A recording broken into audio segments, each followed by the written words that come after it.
This week's episode of AEW Rampage featured Ricky Starks defending his FTW Championship against Shane Strickland, plus Lance Archer collided with Dustin Rose in the Battle of the Veterans, while Nyla Rose, who has her eyes set on the AEW Women's Championship, was also in action. So yeah, packed show this week on Rampage, so let's get straight into it. And we started off with Lance Archer versus Dustin Rose. Archer brought one of the Dustin students on his back during his entrance. Dustin then came out quickly to rescue. However, Dan Lambert also interfered and attacked Dustin, allowing Archer to gain an advantage. After being dominated early on, Dustin found an advantage. He then attempted a senton on the floor, which Archer escaped, turning the tide in favour of the latter. During the commercial break, Archer remained in the driving seat. Back to the broadcast, Archer chopped Dustin's finger and continued to wear down his opponent methodically. Moments later, the older Rose brother finally began fighting back, first hitting a double dog and then following it with a crossroads.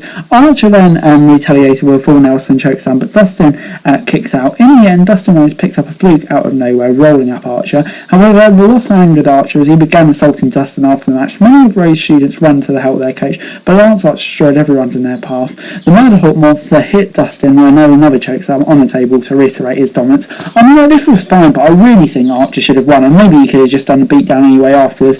I mean, yeah, I wasn't so sure on this. Backstage, Jay Lethal said he had some thinking to do before he can defeat Ricky Starks and Adam Cole after losing both of them. Fuego Dustin was then in the ring, where he spoke about how he took the fight to House of Black on last week's Dynamite despite falling short. He then called out Malachi Black's Stay Evil. Just then the lights went out and Abe came and lot of them. The three of them brutalised El Sal and were confronted by the Dark Order while making their way to the back.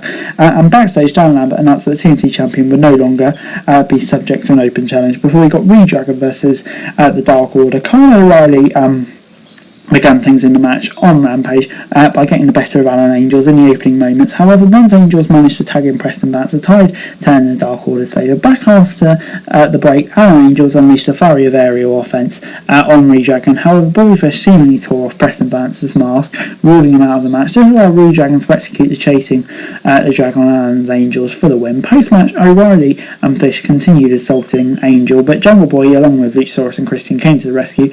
Adam Cole used this to his advantage and stole the tag team titles just like he stole the AEW title on Dynamite, and now technically they have all the belts. But yeah, let's get to 7 out of 10 for me. Decent win for the Undisputed Era, Redragon, and Jay just keeps that momentum going. QT Marshall was then in the ring announcing that Hook had won his certificate of accomplishments, and Teen Titans member soon made his way out to the square circle where he broke the certificate on head of Marshall's student. While walking to the back, he came across Danhausen, who attempted to curse the youngster, but to no avail as Hook walked away. I love this. Hook is just such a freaking star. Before we got Nyla Rose versus Nadia Vizansky, and she quickly got the win with the powerbomb. Nothing really to say, just builds Nyla Rose up ahead of the title match. 6 out of 10. Before Shane Strickland versus Ricky Starks for the FTW Championship took place.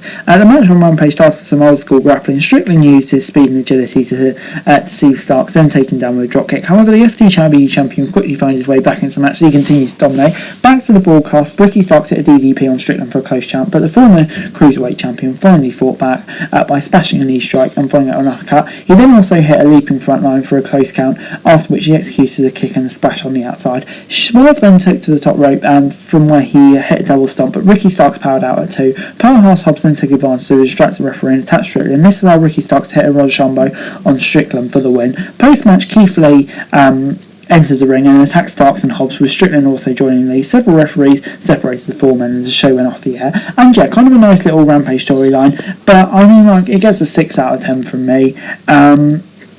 Yeah, I mean, like, I wouldn't have had Swerve lose. I knew maybe it should have been a non-title match or something, but I wouldn't have had him lose. So yeah, it gets a 6 out of 10 from me. Overall, Rampage this week gets a 6 out of 10 from me. Yeah, I thought it was a decent-ish episode of Rampage, this week. I mean, like, some decent matches in there. But yeah, personally, I thought the booking was a bit off. But, you know, the matches did make up for it. Several decent matches. But yeah, I think some of the booking decisions were slightly strange, which may have brought down the grade a bit. But anyway, guys, that's it for the video. Thanks very much for watching. So like, share, subscribe, really thoughts, comments down below, friends, and subscription for daily wrestling news, and subscribe to the channel on the screen right now. It'd be greatly appreciated. Thanks very much for watching.